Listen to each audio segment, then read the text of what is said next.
the evangelist, Dan Goodwin. Good to have you all with us tonight on this exciting days that we live in. And this is 8 p.m., 8:01 p.m. Central Standard Time on Saturday, December 6th, 2025. And we are still here. The trump of God has not yet sounded. The dead in Christ have not yet risen. And we are here waiting on that blessed hope and that glorious appearing. And it's coming soon. All right. We've got the brand new book is out, as you know, Genesis, the book of beginnings. They were shipped yesterday. If you have pre-ordered, if you're one of the dozens of people that have pre-ordered, those books will be here Tuesday, and they should ship on Tuesday to you. Okay. There's still plenty of time. If you'll go to the website or dial the 800 number and talk to the ladies, you can order your pre-order, and your book will go out first thing ahead of everybody else on Tuesday. Okay, 5 books for $50, free shipping. You can't beat that. Great Christmas gifts. Or if you need to, just get the 2 for 25, and that's okay. All right, we're going to get into tonight's brief little look at some prophecy. And I have as my title this here: It's All About a Kingdom. If you've known me for very long, if you've watched our shows for very long, you have heard me say that many times. You know why I say it's all about a kingdom? Because it's all about a kingdom. And that kingdom began in the Garden of Eden. God gave dominion. By the way, this is in the new book, the Genesis book. If I can get the glare off it there, try to anyway. It is in there. Dominion is in there. The fact what dominion means. God gave dominion to Adam.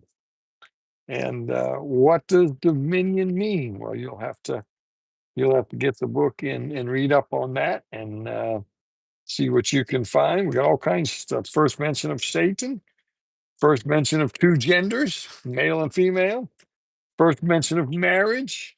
All these things are important foundational things, aren't they? Here it is. First mention of dominion.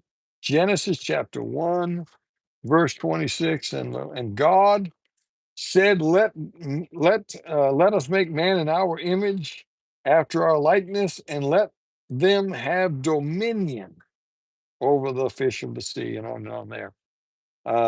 Dominion. So what's he talking about there? He's talking about a kingdom.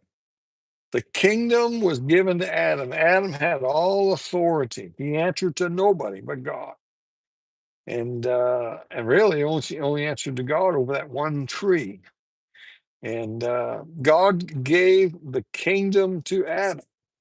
When Adam and Eve ate the fruit, Adam forfeited the kingdom to Satan. And that's why Satan is called the God of this world. And that's why in Luke chapter 4, after Jesus has fasted for 40 days and 40 nights, Satan came unto him and took him to a great cliff and showed him the kingdoms of the world and said, all this will I give you if you'll just bow down and worship me. And we often say, preachers have often said, well, Satan's offered Christ what's already his. No, he didn't. No, he didn't. That property was given to Adam and was forfeited to Satan. It was a valid offer that Satan offered Jesus. And of course, Jesus knows the beginning from the end.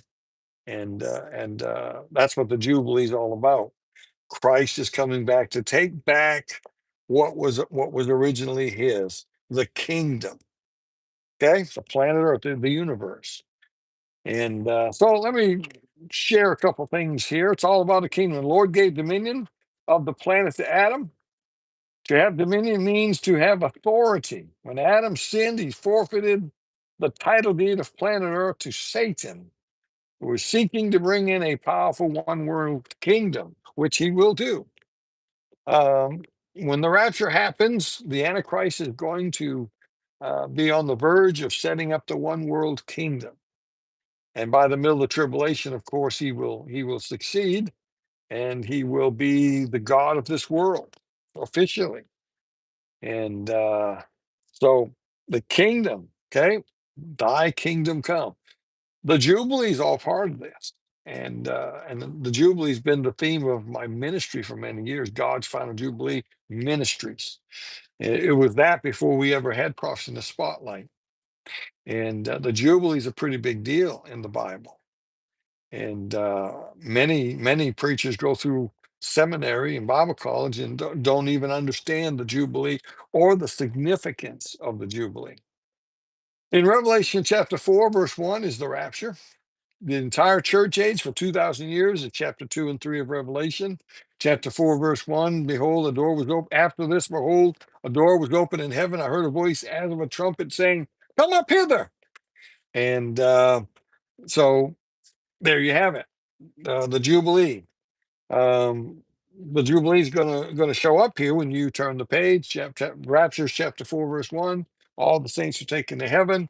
John sees he that sits on the throne, who's God the Father. He's not named, but you learn that through the context. And in chapter 5, you see the Lamb of God slain from the foundation of the world, Jesus, come to the throne, to he that sits on the throne, take out of his right hand the book sealed with seven seals. What is that book? What is that book in Revelation 5? And I often say this: if you don't understand what the seven seal book is, and most prophecy guys don't, if you don't understand what that book is, you won't understand what the opening of the seals is all about in Revelation chapter 6 through chapter 19, which is the entire tribulation. What is that all about? What is that book in the right hand of the Father? What's the importance of that book? Why is John weeping? Because no man was found worthy to loose the seals and open the book. That book is the title deeds of planet Earth.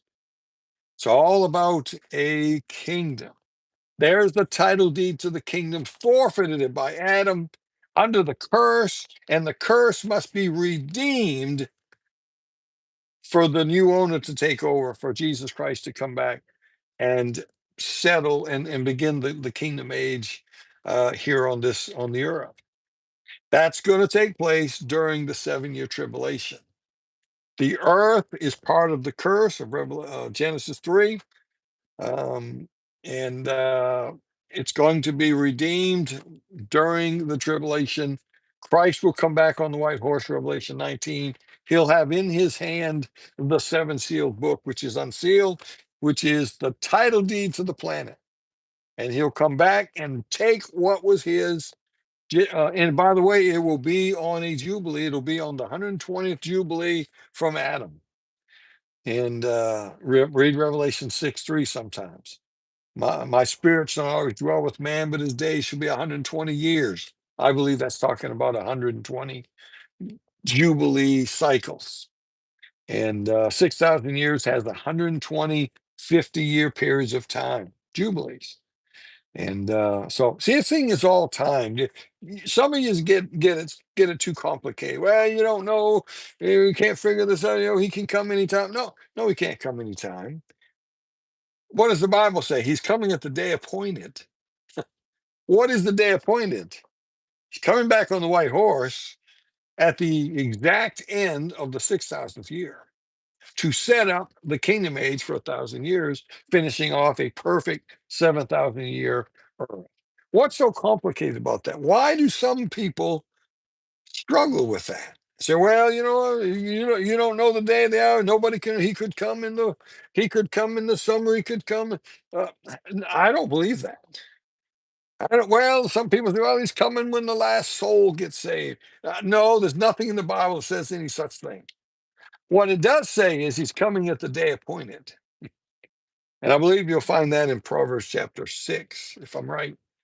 Um, the story of the man and the woman is enticing him to come into her house. And she says, the good man is taking a bag of gold. He's gone on a journey. He'll be back at the day appointed. But until then, come on in, let's have fun. And that's prophetic. No, this thing was all set in stone on the day of creation. In fact, it was set in stone outside of time by God Himself, who created it all and saw it all, put the very stars and planets in motion in day number 4 before man is even created. God placed the planets or the stars in place that are going to lead the wise men to Herod 4,000 years down the road. That's how perfect this is all planned. Don't tell me He could come anytime. No, He's coming at the day appointed. Coming at the day appointed. That's I tell people, get all the puzzle pieces, and this thing will make sense. But so many of you don't have the puzzle piece. So many of our prophecy preachers on almost all the TV guys, they're in left field. They have no clue what they're talking about. They're following monsters and Nephilim and UFOs and sci-fi stuff. Stupid, silly sci-fi stuff that has nothing to do with the Bible. Let's see. Um, Revelation 6, 1 and 2. And I saw when the Lamb opened one of the seals, and I heard, as it were, the noise of thunder. One of the four beasts saying, "Come and see." And I saw and behold a white horse, and he that sat on him had a bow, and a crown was given unto him, and he went forth conquering and to conquer. There is the beginning of the tribulation. Right in here is going to, I think, the end of the Ezekiel 38 war. Right in here is going to be the rapture, actually, before this. All this is going to take place kind of on the same day, in my opinion. And just my opinion there. And okay, the seal, that's the first seal. Then this is all part of the redemption of the world, the preparation of the planet for Christ to come back and set up the kingdom. And Thessalonians, chapter 2, 3, and 4, let no man deceive you by any means, that day shall not come. We talked about this yesterday. 2 Thessalonians chapter 2. And the man of sin is revealed. That's the Antichrist. Since the very beginning, when Adam and Eve lived in the garden, or actually, they lived in Eden. Adam worked in the garden. The garden was east of Eden. That's an important tidbit. The garden is not where they lived. They didn't sleep in the corn patch. They this is Eden. On the east of Eden was the garden. Okay. Since the very beginning, Adam and Eve lived there. It has been about kingdoms, land, properties. Who's going to have rule over these?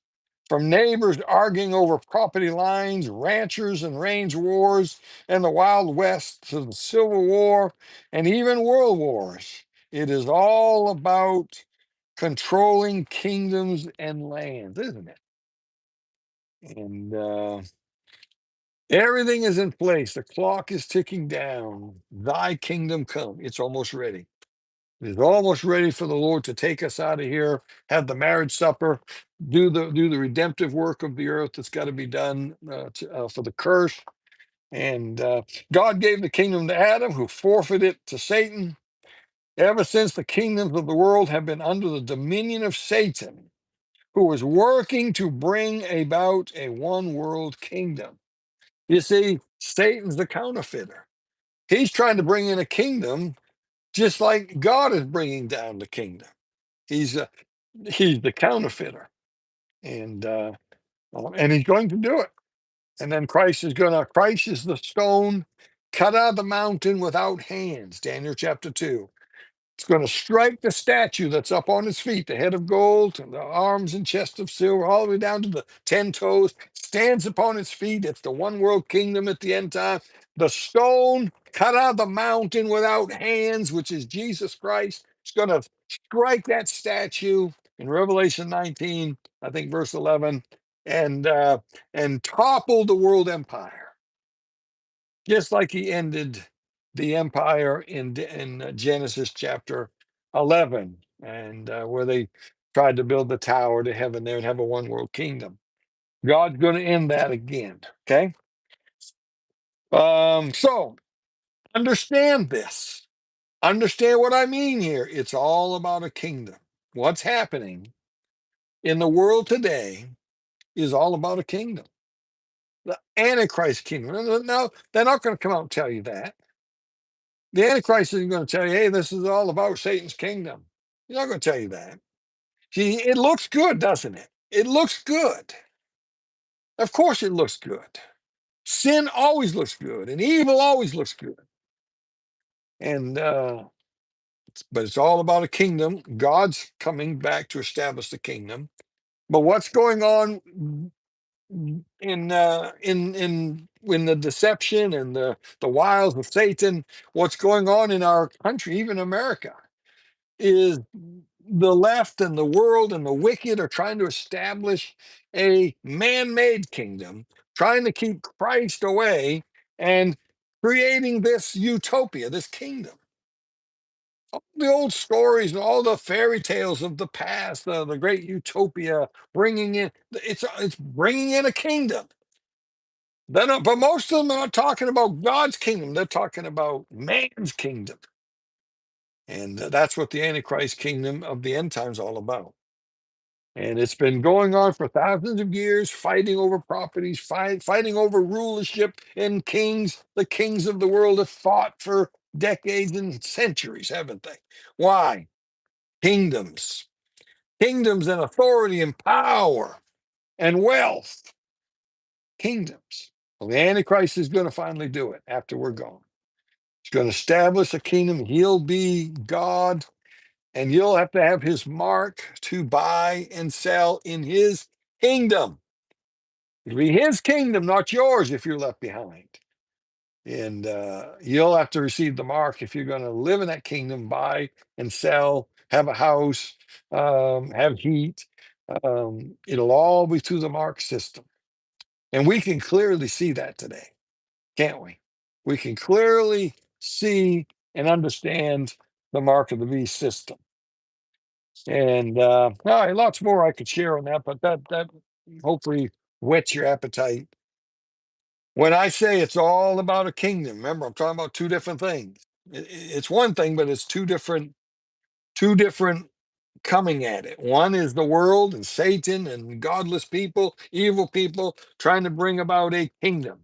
The other is the fact that Jesus Christ himself is coming back on the Jubilee on the white horse with his brand new wife, who's just had a 7-year marriage supper with, coming back to bring the wife to his new home, the kingdom age, with the capital in Jerusalem, the holy city of the world, the most important piece of real estate on planet Earth. Ask anybody. Everybody wants Jerusalem. Everybody wants that piece of property over there. And all right. Well, I hope hope that's been a help to you tonight. Let me see if we got anything up here. I see my grandson, Fenton. I don't know what his handle is. He's hanging around in here somewhere. And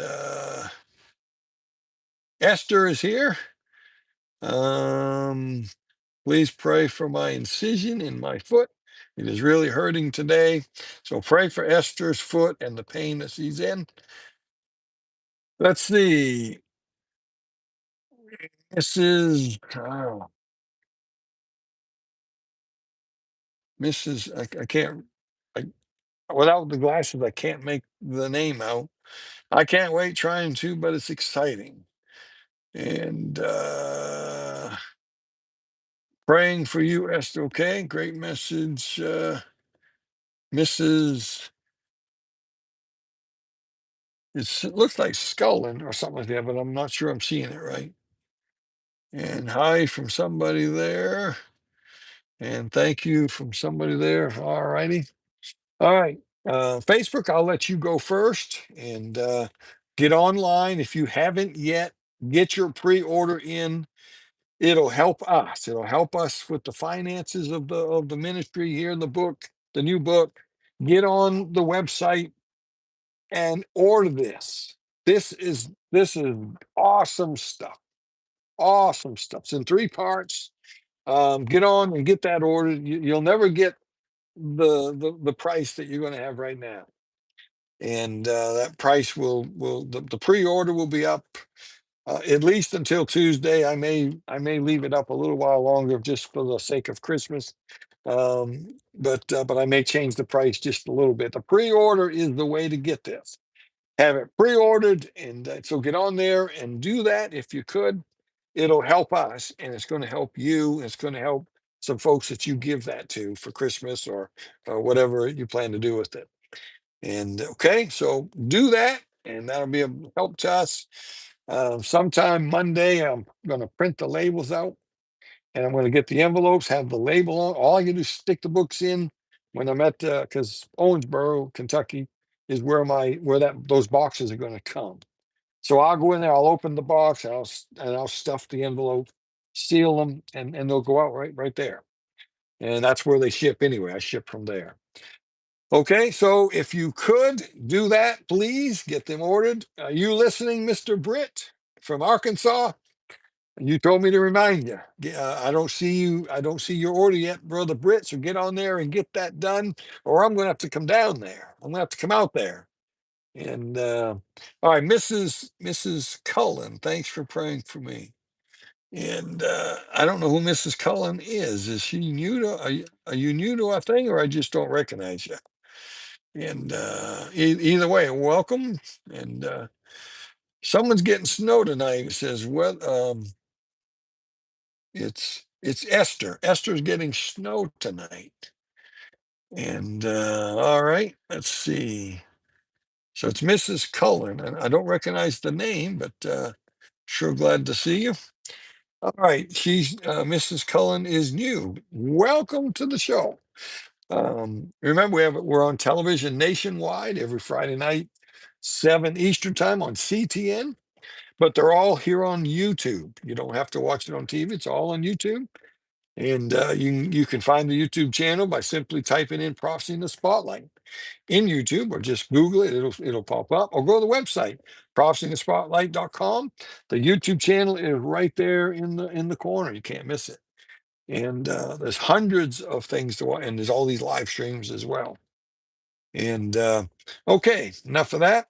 And I don't see any comments on Facebook, so I'm going to sign off of Facebook. See you all later.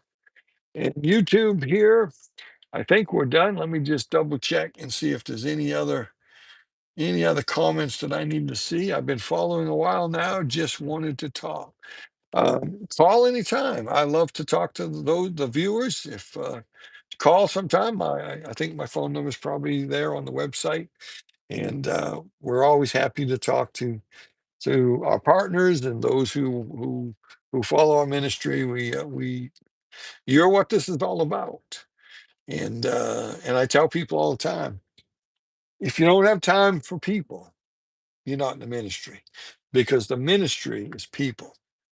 And we love the folks that watch, and the folks that support us, and we love to talk to them when somebody wants to. Okay, you can email, you can text, or we can chat.